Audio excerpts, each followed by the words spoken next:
یہ احتجاج سارے یہاں پہ اس لیے کر رہے ہیں کیونکہ یہ پہلی دفعہ نہیں ہے کہ سرائیکی وسیع میں اور پاکستان کے دیگر علاقوں میں اتنا بدترین اور اتنا برا سیلاب آیا ہے، اور پنجاب کو چھوڑ کے باقی جتنے بھی علاقے ہیں، چاہے وہ گلگت بلتستان ہو، چاہے وہ سندھ ہو، چاہے وہ سرائیکی وسیع ہو، وہاں پہ کوئی کوریج نہیں دی جا رہی۔ اور ہم احتجاج اس لیے کر رہے ہیں کہ ہم مانتے ہیں کہ یہ جو سیلاب ہے یہ کوئی قدرتی آفت نہیں ہے، یہ کوئی آسمان سے نازل نہیں ہوئے، یہ کوئی ہماری قسمت نہیں تھی، یہ کوئی ہمارے گناہوں کا نتیجہ نہیں تھا، بلکہ یہ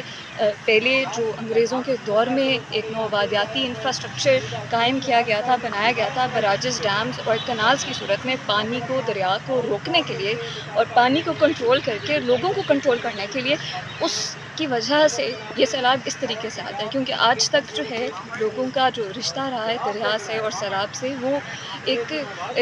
خوشحالی کا رشتہ رہا ہے۔ سیلاب آتے تھے، لوگوں کی زمینیں اریگیٹ ہوتی تھیں، پر اب یہ نوآبادیاتی نظام اور IMF اور ورلڈ بینک کے زبردستی کے مسلط جو پروجیکٹس ہیں، جو ہمارے پہ ترقی کے نام پہ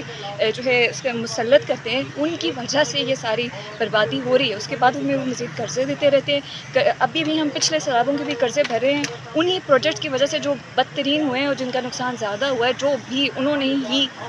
اپنی پالیسی کنڈیشنالٹیز میں اور اپنے پیپرز میں کہا تھا۔ تو ہم اسی کے خلاف، اسی نظام جو ایک تو یہ سارا کرائسس اس کو جنم دیتا ہے، پھر اس طرح کے زبردستی ترقی کے نام پہ ڈیولپمنٹ پروجیکٹس جو کسی کی بہتری کے لیے بھی نہیں ہے، وہ کرتا ہے، اور پھر جب تباہی اور بربادی ہوتی ہے، پھر ہمیں ایسے خونخوار اور پیراسٹک قسم کے قرضے دے کے اسی سے پھر مزید منافع کماتا ہے۔ اب آپ کے مطالبات کیا ہیں حکومت سے؟ حکومت سے مطالبات کیا ہیں؟ کیا مطالبات حکومت سے کیا چاہتے ہیں؟ حکومت کو کیا کہنا چاہتے ہیں؟ ہمارا سب سے پہلا اور اہم مطالبہ تو یہی ہے کہ سینٹ میں جو ہے ایک کمیٹی بنائی جائے جو ایک انڈیپینڈنٹ رپورٹ سارے ایریا کی فلڈس کی اسیسمنٹ پہلے پانی اتر جائے اس کے بعد کرے اور وہ شائع کرے۔ دوسرا جو سب سے اہم اور آئی تھنک کہ کرٹیکل ہمارا ڈیمانڈ ہے، وہ یہ ہے کہ جتنے بھی کنالز ہیں، جتنے بھی ڈیمز ہیں، جتنے بھی براجز ہیں جو پانی کا